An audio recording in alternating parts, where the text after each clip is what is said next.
Nissan Navara. Check lang natin yung stock na fog lamps. Stock na fog lamps. Halogen H11. Ganyan na siya kaliwanag. So meron tayong flashlight dito. Maliit lang. Pero mas malakas compared dun sa stock na fog lamps.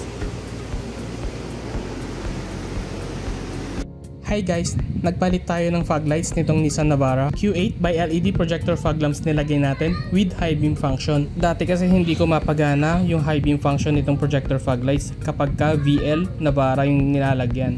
Ngayon sa wakas nahuli ko din yung high beam at walang lumilitaw na error. 3 inches, 6000 Kelvin, 45 watts per side.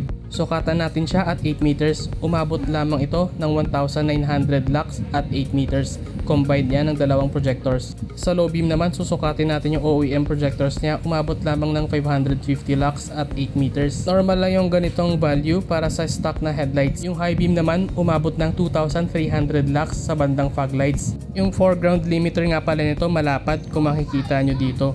Unlike sa ibang projector fog lights, makitid lang na parang inverted cone. Itong gamit natin, mas malawak yung naaabot na liwanag sa gilid at mas even yung light distribution. At least 2 hours nga pala ginagawa itong projector fog lights ng Nissan Navara. Dito naman sa isa, naglagay tayo ng laser projector fog lamps. Dual high beam function. 3000 Kelvin, 3 inches, 45 watts per side. Dual high beam function at 3000 Kelvin na rin yung spot lamp na high beam nito. Parang original pa rin titignan yung fitment nito kasi Nissan specific brackets ginamit natin sa kanya. Na-adjust din pataas or pababa yung tutok ng ilaw nito.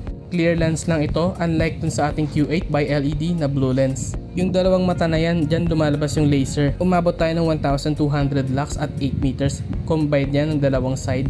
Pero pag isang side lang, nasa 800 lux lang. Sa high beam naman, umabot tayo ng 2400 lux. Kung interested kayo, message lang sa Facebook Garage 58 Retrofit Works.